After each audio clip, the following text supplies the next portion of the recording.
路地にもなんか良さげなねお店って多分見えてくると思うんですけど、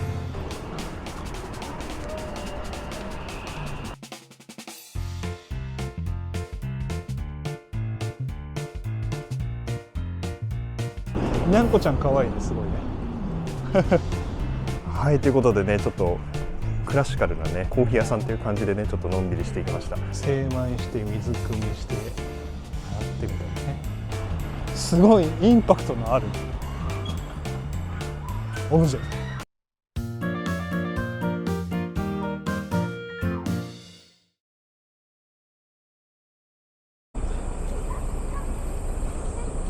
はい、どうも皆様こんにちは。国内最大級のベンチ検索サイトスワルル空系橋検索とファインドマイタウンというサイトを運営しておりますペンタと申します。本日もどうぞよろしくお願いいたします。前回ですね、ちょっと北口編でペンタのぬいぐるみねちょっと出すの忘れちゃったんで、南口編からちょっとぬいぐるみねちょっとひょこっと顔を出してきました。はい、ということでですね、前回北口編で結構なボリューム歩きましたんで、だいたい1時間半ぐらいの動画になってると思います。はい、ということで、今日はですね南口回っていきたいと思います。立川というとやっぱり北口が結構ね、フォーカスされがちなんですけども、南口もねそれなりに街の特徴というのがございますので、見ていけたらなと、思います。はい、北口編のちょっと動画でもですね、ご紹介させていただいたんですけども、もともとですね後部鉄道ですね、中央線の前身である後部鉄道が1889年に開通しまして、その時に、ね、新宿立川間が開業したわけでございますけれども、その時のですね駅の改札口が北口となっておりましたので、南口はしばらく改札の出口がなかったんですね。北口になぜ駅の改札ができたかというとですね、後部鉄道のですね機関車のですね、車両の整備とか、あとは車両の洗浄とかですね、そういったところで、何かしら水が必要になってくるわけですね。でその水をですね、柴崎用水から取るか、それとも玉川上水から取るかということで、いろいろとですね意見が交わされたわけなんですけども、その時にね、南口側の柴崎用水というのは生活用水で使ってた水ということもありまして、ちょっと鉄道用途向けには使用してほしくないということで、その時にですね、北口側の玉川上水の方は鉄道用途に使っていいよという形で意見がまとまってですね、そういった経緯を踏まえまして、北口側にですね、駅が開設できたという形で、なっております。はい、じゃあそんな感じで回っていきましょう。はい、今日もどうぞよろしくお願いいたします。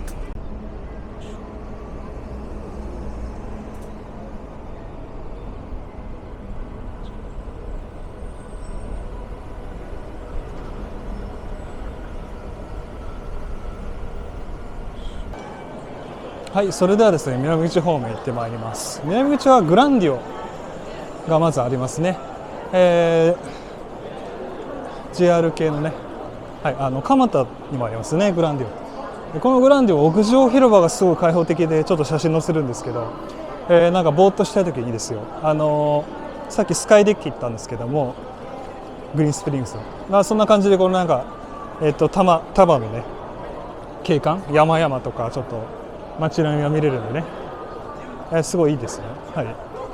南口今こちらいますね。でこの近くにですねウィンズがありまして、場外馬券売り場ですね。でこっちの方は結構繁華街になってますので、いろんなねお店とかなんかバーとかある感じで、ここはまっすぐ南口大通りってここはですね結構坂になってます。坂になってまして、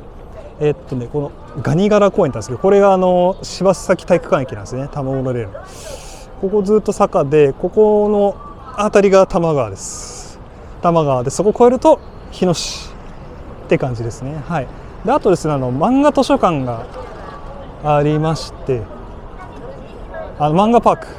これですね漫画パークね、京都にも漫画パークとかありますけど、京都と立川ぐらいでしたっけ漫画パーク。いやどうだったか、もう少しあったかなという感じで、これもね一応歩いてはね行きますんで、ウィンズ通りをこうずっと歩いていって行きますと。はい、で多摩市立ルホールみたいな感じで、はい、もうね、西国立も結構ね立川病院のすぐ近くなんでね、西国立からも歩いて漫画パーク行けるかなっていう感じです。であとはこちらの鬼公園っていうこれ結構ですねドラマとかでもねロケ地で使われてるんで、それもちょっとね後で行ってみたいと思います。選び口の景観はこんな感じですね。はいね、こんな感じですね。基本的にホテルメッツがあってで、あとはアレアレアですね。アレアレアがビルが2つある感じです。であとこちらの鳥さんと戯れる少女みたいなね銅像あります。結構これ銅像を探すっていうのもね意外と面白いかもしれませんね。はい。でなんか最近っていうかなんかオープンしたこの藤江ラボ、ちょっとなんかこの和な感じの、カフェがありまして、ここはだし茶漬けとか食べれる感じです。はいね、ちょっとねいろいろほうじ茶コーラとかなんかいろいろやっぱりお茶にまつわるね感じのなんかカフェ、とかあとパン屋さんの安天堂があって、でここからのさっきのエキュートのその果物屋さんのパフェのリーベルまで歩いてきますね。ここもね昔の立川ご存知の方はと思うかもしれないですけど、はい、こんな感じですね。南口でこの通りに結構ですねお店いっぱいありますね。チェーン店夢庵食堂とか日高屋とかあって、独身とかね結構そのなんか食べて帰りたいというここ結構ありますし、あとこの左側のところ辺りの路地も結構なんかねお店ありますね。そのいい感じのちょっとイタリアンとかそんな感じのがあるんです。はい。でこちらですね立川飲み食べ横丁とありまして、なんかね南口横丁好きです。この横丁とあとねラーメン博物館あるんですね。ラーメンスクエアあるんですね。でラーメン博物館的なのってなんか関東でいうとね、新横浜が一番思いつくかな。新横浜だと武蔵浦和にあったんだけど潰れちゃったよね。で立川のラーメンスクエア、結構ラーメンスクエア残ってますね。一時期ねガラガラで大丈夫かなと思ったんですけど、意外とお店も結構変わったりとかしてね、ラーメンスクエアね長くついてますね。ラーメンスクエアここねエスカレーターがあったところなんですけど、ちょっと写真あったら載せておきますね。こんな感じのねラーメン屋日本全国ですかねいろいろ出店してまして、ランプ巡りもね楽しいかなと思いますね。であとこのオリオン書房のアレア店ってこれ創業の地なんですよね。オリオン書房のね確か創業店舗が潰れちゃったんでちょっとその時はショックだなと思いましたけど、でこういうところのねやっぱね路地もねちょっとこう歩いていくと、タイ料理屋があったりとかいろいろしますね。あと、長崎ちゃんぽんのお店かなとかあります。あとそこの放火ラーメンも油そばだっけな、ここも結構夜は並んでます。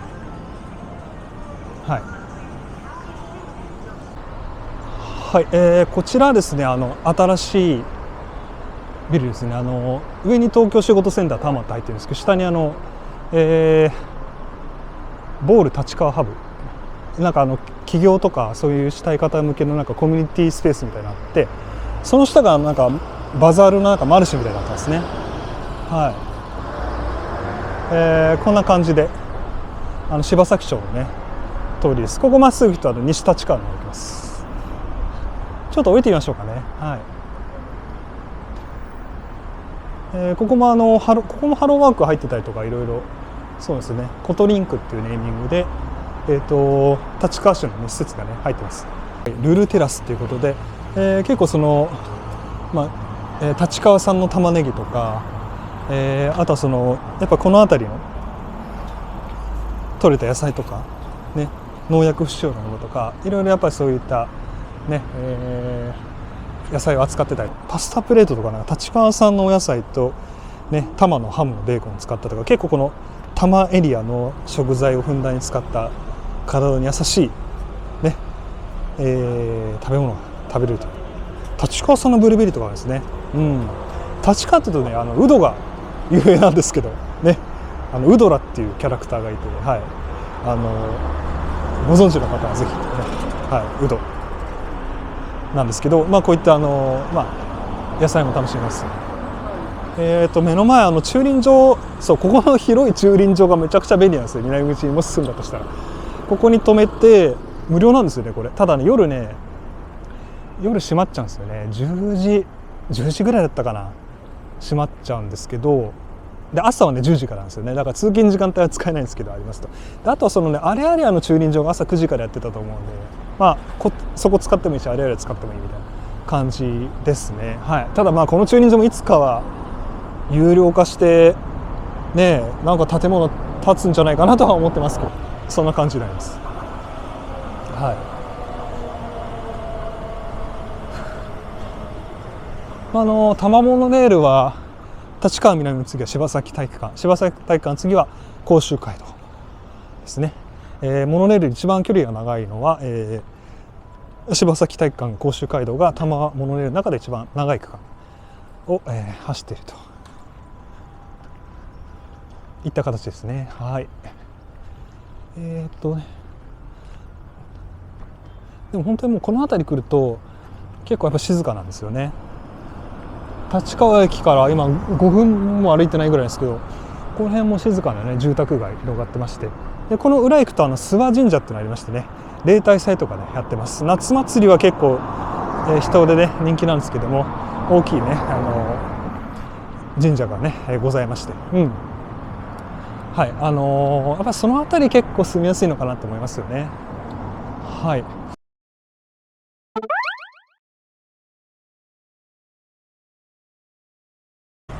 はい、今ですね、立川の北口と南口をつなぐね、ちょっと地下歩道にいるんですけども、こちらですね、歩道のところにアートがございまして、この立川というね、このね、壁面アート、これは町田でも見かけましたWe Love 町田に対抗するような感じかなってちょっと私的になんとなく思ってるんですけど、はい、このくるりんっていうのが立川市の公式キャラクターで、たまに立川市内の工事現場とかでこのくるりんの、絵がね描かれてたりとかします。はい。クジラはこれ昭島のクジラをイメージしてるかな。はい、昭島の近くに多摩川があるんですけど、そこでクジラの骨が見つかったんだっけな。ということでね、昭島市の中上とか東中上か、とこにクジラのアートのねベンチがあったりとかしてね、そんな感じかなといったところでございます。はい、ですね、地下歩道を通りまして南口エリアにねちょっと来てみました。こちらまっすぐ行くと諏訪神社という大きなね、立川の神社がございまして、例大祭とかですと結構ね、大きく盛り上がりまして、ということでちょっとこの辺も散歩してみましょう。パティスリーが見えてきましたね。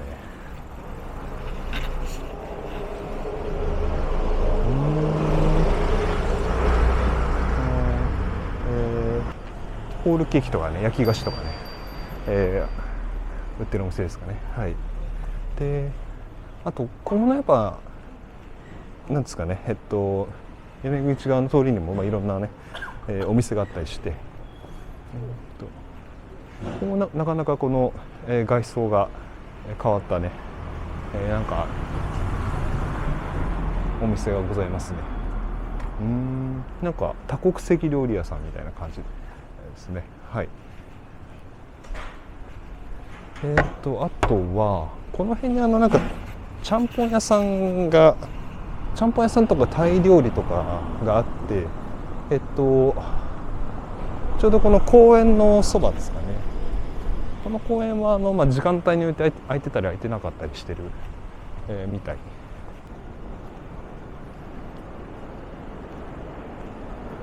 はい。あ、そうですね、これカオマンガイの、屋台料理お店だと、そこはなんかフランス料理屋だったと思うんですけど、また変わりましたね。なんか飲めるカレー屋さんっていう、なんかあれですね、岩本町にあるね、秋葉原のカレーは飲み物とかね、要町にもあるカレーは飲み物か言いますかね、ボンガススペシャル、なんかね、これエビカレーつけ麺とかなかなか変わってますね。なんかカレーラーメン、なんか室蘭のカレーラーメンそんな感じ。へえ。西海岸のカレー屋をイメージしたお店ということですね。あれ確かなんかフランス料理屋さんでしたよね。でもね、こう新しいお店が入ってまた面白いですね。なんかこういう感じの、麦ご飯のね、カレーがね楽しめるそうで。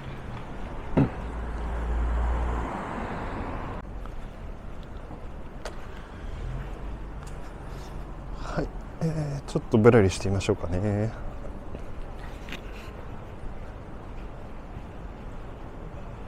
ですね、ここに立川名物のなんだっけな、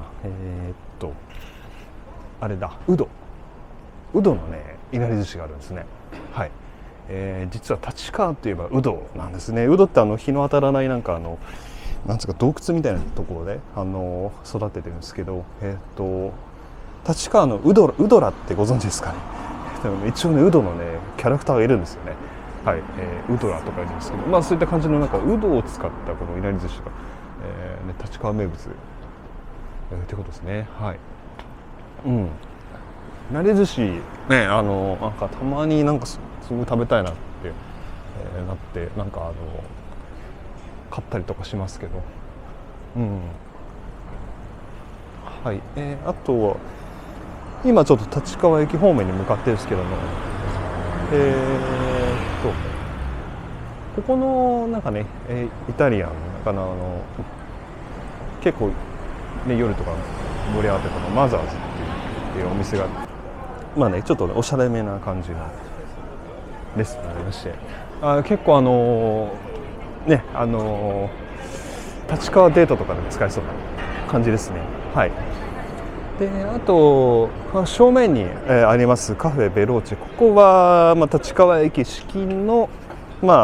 席数が多い落ち着いたベローチェみたいな感じですかね。はい。ね、結構立川カフェが混雑しがちなんで、駅から近くて席数が多いナポリタン専門店とかまたなんかできて、パンチョができてますね。パンチョができて、あとこれもなんかワンハンドレッドベーカリーですね。食パンも美味しいですよね。もちもち。ね。あとここのなんかビルはちょっと面白いですね。一回タピオカ屋さんと変わったか。で2階もなんかベトナム料理のお店が、入ってますね。1階はあれだ。日野餃子と刀削麺。2階がこれはなんかバインミーとか、ね、食べれる感じのところですね。はい。ちょっとこんな感じ。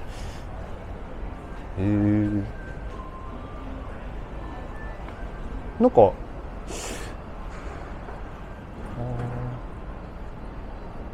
行列できるお店で修行して独立しましたみたいな感じの、なんかいいですね。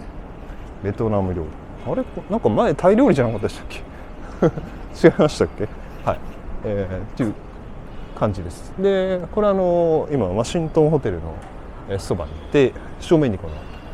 あれはメガロスが入っていますね。はい。そういえばスポーツジムのメガロスは南口と北口があって、会員になると両方使えるんじゃなかったっけな、確かそんな感じですよね。はい。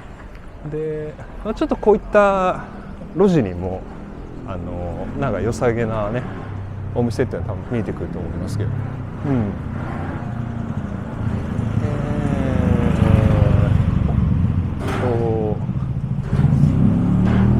そうですね、ちゃんぽん屋さんね、ございますね。白ちゃんぽん、赤ちゃんぽんね。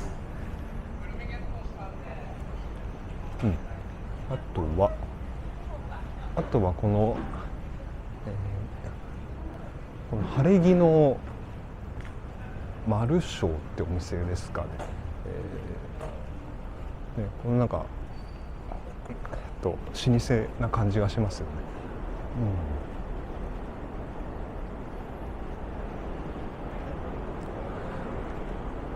そして、さっきの公園のところにバーが近くにあったりとかします。でまたちょっと戻ってきて、はい、こっちの方行くとですね、ラーメン屋さん見えてきましたね。マシマシ系のラーメン屋さんと、あとアニメートも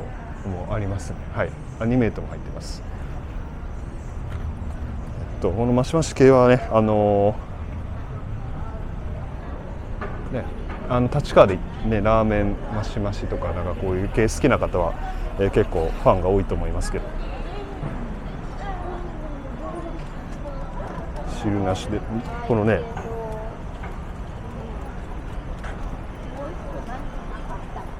もうこういうラーメン好きにはたまらない、ラーメンダダ、立川ダダのお店があります。はい。あとなんかちょっと隠れ家的なお店もね、ちらほら見えてきましたね。こちらはイタリアンのお店で、すごい賑わってますね。ほぼ女性のお客様がいらっしゃってますけど、でもなんかこの鎌倉野菜のファーマーサラダとかなんかね、いろいろあるんだ。いいですね。この立川のねラーメンダダが男って感じですけど、こっちはなんかもう女子受けみたいな感じで、このなんか対照的なのがちょっと面白いですね。はい。なんか外観のなんかおしゃれなね、お店がございます。フランス料理とワインのお店、ランチもやってますね。夜はこの赤ワイン使ったりいろいろ料理が楽しめそうな、すごくね外観もねおしゃれで、素敵だなと思います。こっちにな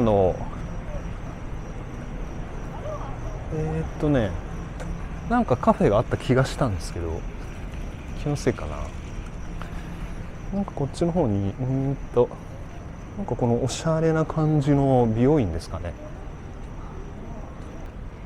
フランス料理屋さんブラッスリーアミカルという素敵なお店ですね。こちらはね創業70周年を超えた、お店ということでね、すごいね。これ寺子屋ですね。レストラン寺子屋だ。寺子屋ってなんかね、武蔵小金井の会で紹介したかな。紹介したかもしれない。であとそれの系列なのか。なるほど。はい、そうですね。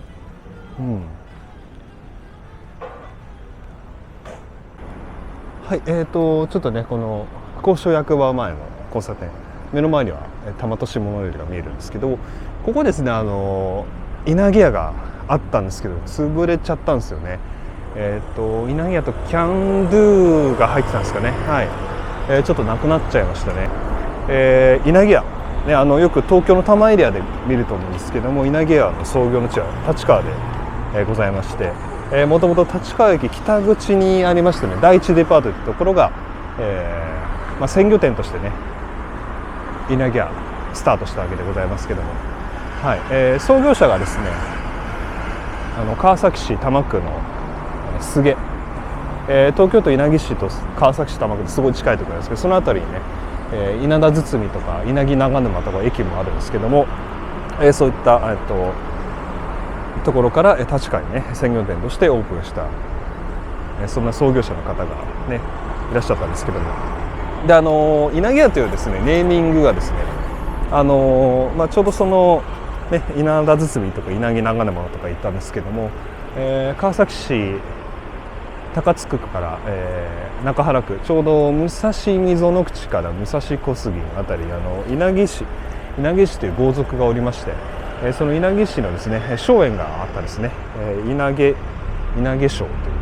という、その稲毛荘を由来として稲毛屋という名前がついたということで、私もずいぶん前にですね稲田堤の動画上げたりとかしてますし、あとは武蔵溝の口も、ね、上げたりするので、意外とそういったつながりからこの立川にね稲毛屋創業の地として栄えたという、ちょっとこうなんかつながりが見えてきて、私も今なんか嬉しいなって思ってるんですけど、はい、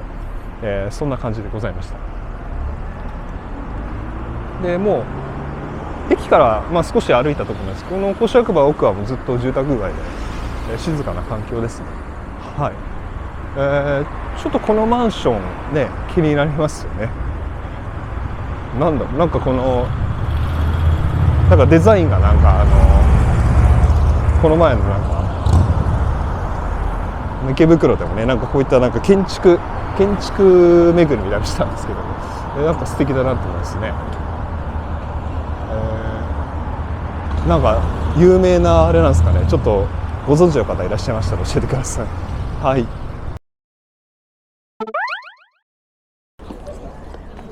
立川駅ね南口の方ですね。グランディオがあってね、なんかそこのこのアーチがなんかあれ大阪駅っぽい、梅田駅っぽいさあそしたらすずらん通り行ってみます。アレアビジョンに広告を出してみませんか。多くの人の目に留まるこちらのビジョンでお店やイベントの CM の放送可能です。制作のご相談もお任せを。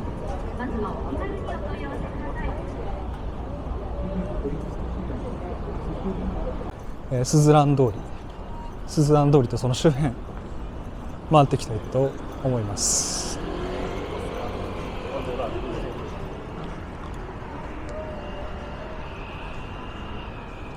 この辺は本当にもう飲み屋とかいろいろもうありますんで、この南口エリアでもここおすすめですよとかね、ぜひありましたらもうコメント欄でじゃんじゃん教えてくださいね、確かねたくさんいいとこありそうなんで本当に、ちょっとじゃあちょっとこっちの方行ってみましょうかね。ここはもうグランディオの方ですね。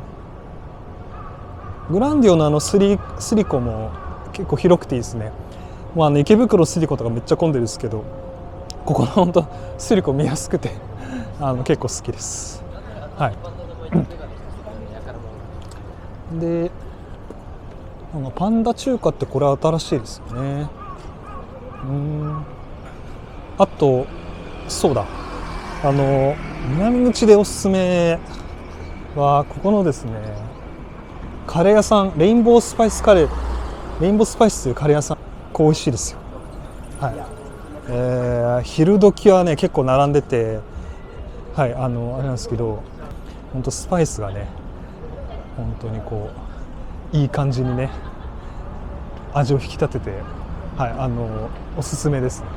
はい、でこちらの上にですねタニタカフェがねあるんですよね。はい、タニタ食堂、よくねタニタカフェ、はい、ちょっと行ったことないんですけど、なんかカフェもオープンで書いてあるけど、ちょっとこちらもね行ったことあるよって方いらっしゃいましたら教えてください。はい、あとこのイザイっていうビルもできたんですよね。はい、あと立川のゲーセン行ってた方、ここねなくなっちゃったんですよね。ゲーセンありましたよね。なくなっちゃったんです。本当になんかもう時代の移り変わりっていうか、そういうのがなんかね本当にあとここはラーメンチキンとここも行きましたね。でこういワンタンだったっけ、濃厚ね。そういえばねラーメン博物館的なのもう一個あるんですよ。もう一個あるんでそこもねちょっと後で行きます。イボカレーそばとか、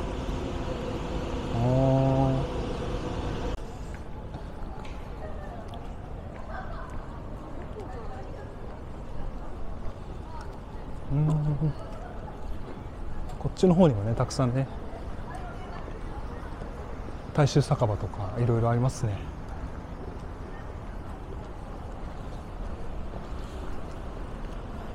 一応こっちの方が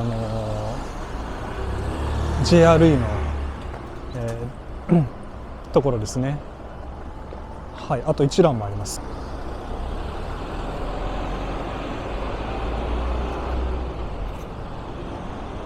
これのビルもなんか新しいですよね、多分ね。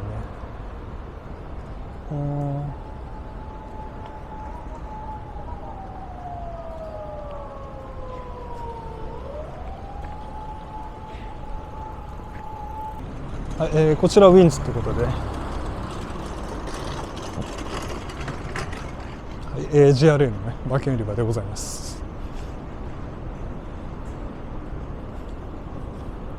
あとこちらのラーメン玉館っていうとこありまして、ここもいろんなラーメン屋さん集結してまして、こっちはね結構ねそのラーメン館の中でも割と人気かなと思いますよ。立川マシマシね、伊野庄とかもありますよね。そう、ここは結構ね人気ありますよね。はい、楽しいと思いますよ。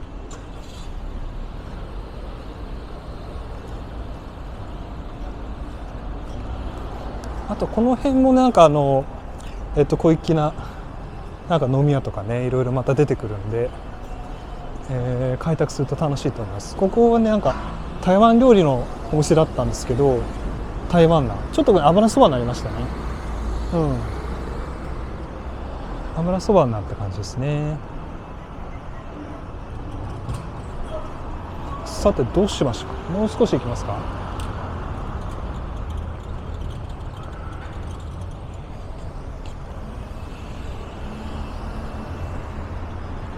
ちょっとこっちぶらりしてみましょうか。ここもなんか素敵ですよね。ビストロのフランス料理のお店。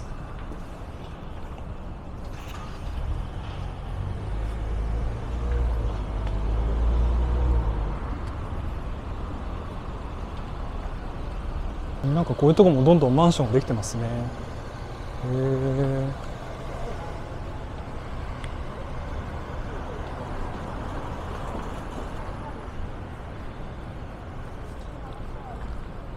ここがJRA の裏側です。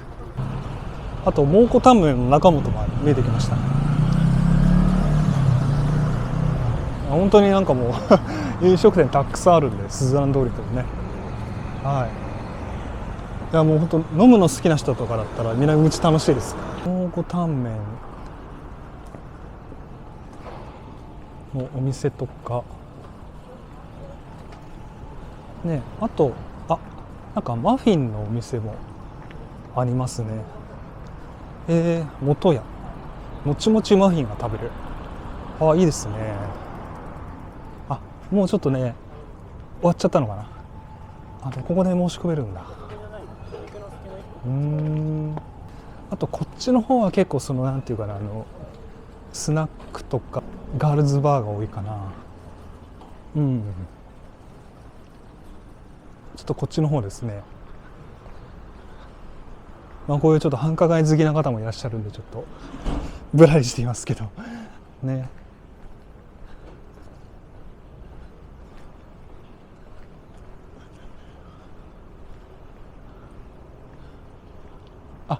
ここのタイ料理のお店もね、ここちょっと気になってたんですよね。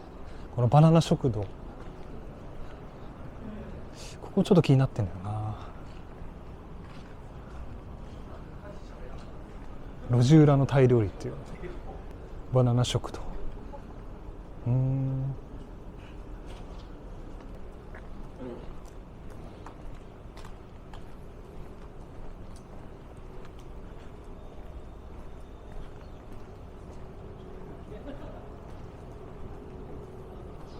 お寿司屋さんありますね。辻ヶ丘なんだ。辻ヶ丘にあったっけあお、この辺もなんかまたいろいろありますね。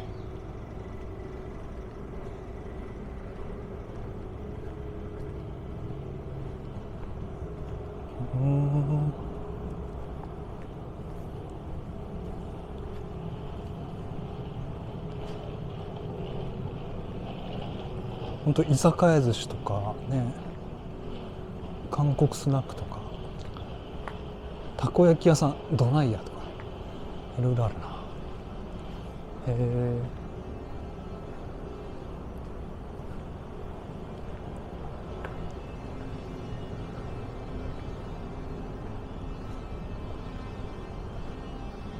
この辺もたくさんありますね。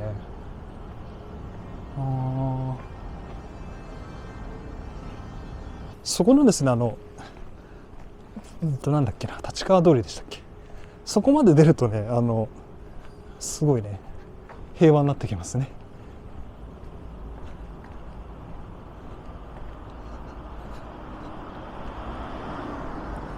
はい。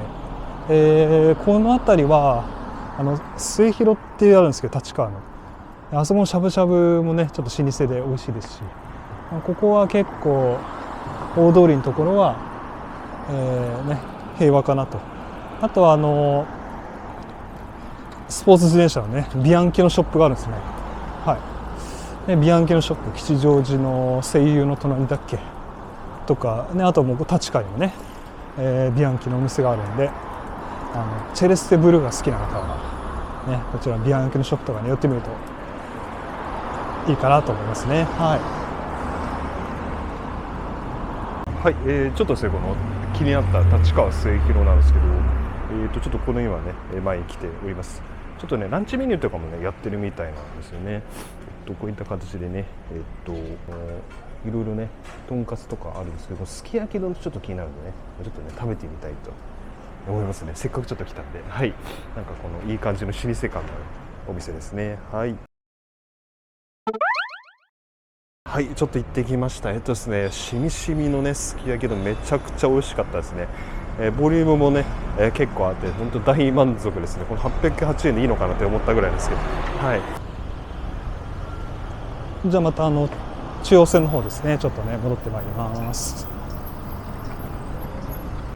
はい、ちょっと戻ってるんですけど、このねうどんの玉屋ってここねすごいね美味しかったんですが、もうおうどんねとても美味しかったです。天ぷらとってね、はい、そう釜玉バターとかいろいろあるんですけど、ここのうどん屋さんねインスタとか出てたかな。はい、一回行きました。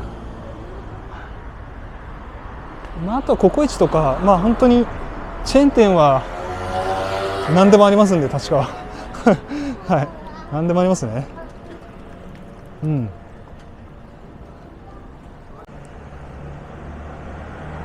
はい、ちょっとね日光ホテルの方まで歩いてるんですけど、ここに16コーヒー店ですかね、なんかね素敵なコーヒー屋さんが見えてきました。こちらのなんかコーヒーマップがあるんですね。こういった感じで、なんか浅いとか酸味とかね苦味といろいろなんか好きなね豆を選べる形になってますね。はい。焼き菓子とかねコーヒーとか焼き菓子とか、ね、ケーキとかあるなんか素敵な感じのお店で、なんか百名店の一つでしたっけ。ということでちょっとね気になりますね。ちょっとカフェしていきますかね。はい、ちょっとね入ってみたいと思います。はい、ということでねちょっとクラシカルなねコーヒー屋さんという感じでねちょっとのんびりしていきました。店内なんか BGM で流れておりまして、ゆったりと私あんずのバニラケーキですね、あとエチオピアのねホットコーヒーいただきまして、すごいなんかね落ち着く店内でね、やっぱりコーヒーもね香りが良くて、やっぱりなんか本格的だなと思いました。はい、ということでまたねお散歩続きいきましょう。はい、錦町1西交差点です。並んでますね、串焼きのお店。あとは小籠包とかここだっけな、違うか。この天ぷらとお酒とかなんかいい雰囲気のねお店がありますよね。はい、あそこですね。違うか、ここだったっけな、違うか。なんかこのまっすぐ行ったところにね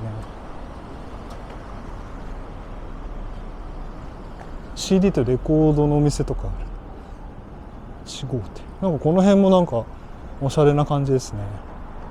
おばんざい、そこもなんかトスカーナっていうなんかねイタリアンもちょっと気になるね。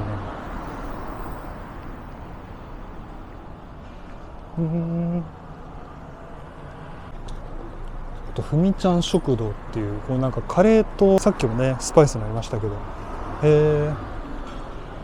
なんかすごいいい感じじゃないですか。いいね。なんかこうちょっと隠れ家的なねお店もなんかこうちょこちょこあって、あとこの神楽だ、混ぜそば専門店の神楽、ここすごい美味しいですね。混ぜそば食べた時すごい美味しいなと思ったらここでしたね。はいね、夜行くと結構混んでるんですけど、カウンター席であんまり座席ないんですけど、本当にこの混ぜそばはね一品ですね。美味しいです。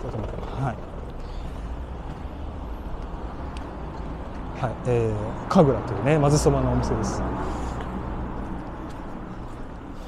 そしてあとは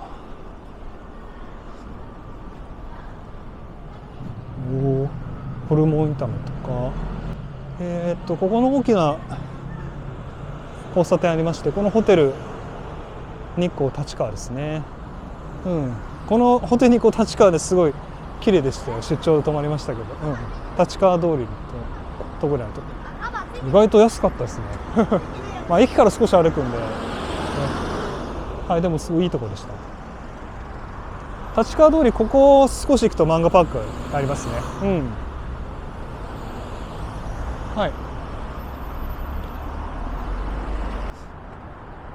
あとはそこのちょうどですね立川通りの陸橋があるんですけど、その歩道の角にある洋食屋さんのお店がありまして、ニュートンだっけ、ニュートン、昭和のね洋食屋さんがあるんですけど美味しいんですよね。で今ちょっとね謎のとこにいるんですけど、ここに来たかった理由は一つです。電車がねよく見えるんですよね、この公園から。見えてきましたでしょうかね。このねすごいインパクトのあるオブジェ、滑り台なんですけどね、赤鬼公園、赤鬼でございます。立川といったらこちらの赤鬼ですね。ドラマとかね映画とかのなんかロケ地として使われて、でここからもう中央線がね見えますかね、横がずっと走ってるんですけど、赤鬼と中央線を眺められる立川の珍スポットでございますね。いや結構ねこの迫力ありますよね本当に。赤鬼公園です。これがちょっと見たくてね今ぐるぐる回ってきました。ここね滑り台になってて、なんかねすごい楽しそうだなと思いますけど、こんな感じですね。ちょっとねウィンズ通りからこの地下が歩いてみましょうか。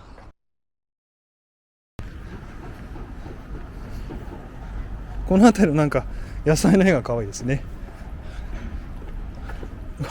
この人参のくつろぎ具合が好きだ。でアート立川って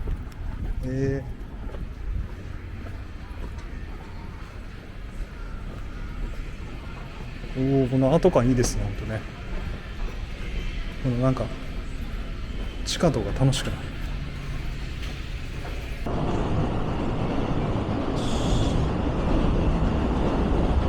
このにゃんこちゃん可愛いね、すごいねニャンニャンパラダイスだってかわいい。はい、そうしましたらウィンズ通りから立川駅南口の方にねちょっと戻ってまいりたいと思います。ホテルリブマックスのねマックスカフェもなんかどうなんだろう、いや行ったことないですけど、でもリブマックスのあれですよね、専用カフェみたいな感じなのかなね。はい、中華料理があってと、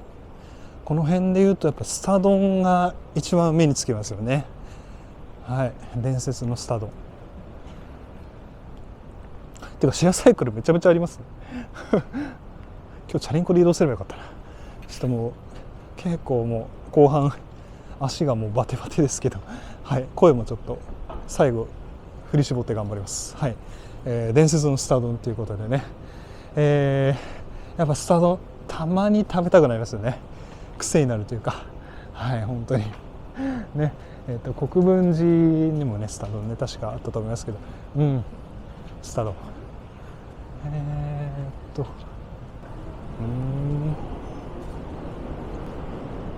あとはここにですねお酒の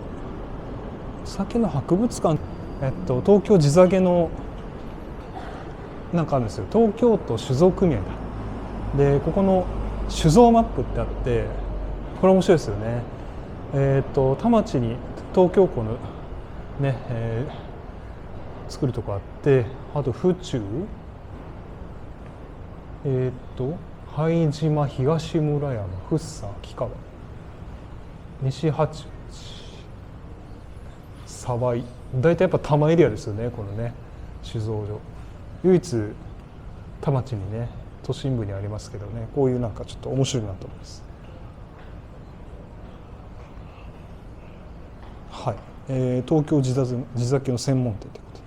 うことで、なんかお酒も多分売ってるんじゃないかな、地酒のね。僕お酒飲まないからちょっと分かんないですけど、こんな感じで6階まで行くとあるみたいなんで、ちょっと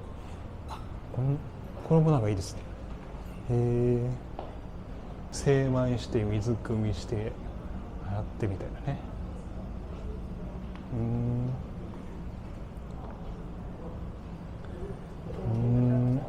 なんか面白いですね。お酒好きな方ってちょっと行ったことあるよって方いらっしゃいましたらコメント欄とか教えてください。はい。これで結構そうですね、南口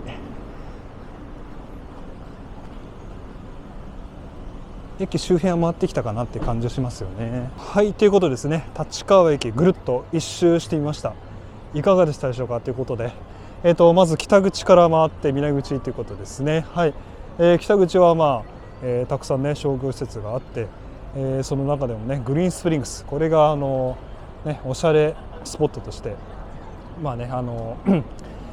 かなかね雰囲気のいいところでしたね。はい、でプラスIKEA とか、昭和記念公園とかね、本当に自然と、ね、お店両方なんか楽しめるみたいな、ところでちょっとのんびりね、歩きました。はい、で南口の方はまた、ね、個人店がたくさん多くて、いろいろ開拓していくと、ね、楽しめる街だなと思いました。はい、でちょっと冒頭でも申し上げましたけど、やっぱり街こもりということで本当に、立川ね何でも揃っちゃうかなっていうところで、よく立川くらいがちょうどいいっていうのが立川市のキャッチフレーズなんですけど、本当にその通りだなと思って、今日歩いてみてね非常に楽しかったなと思います。はい、あと私運営しておりますね国内最大級のベンチ検索サイト、座れる休憩場所検索とか、あと街の住みやすさを動画で紹介してます Find My Town というサイトも運営してますので、ぜひよろしくお願いいたします。あとお手数でなければチャンネル登録とか高評価いいねいただけますと非常に嬉しく思いますので、どうぞよろしくお願いいたします。ということで今日も結構歩きましたね。はい、結構長丁場になりましたけども、はい、こんな感じでまた次更新できればなと思いますので、はい、それでは長い時間ご視聴いただきましてありがとうございました。またどっかでお会いしましょう。はい、それではさよなら。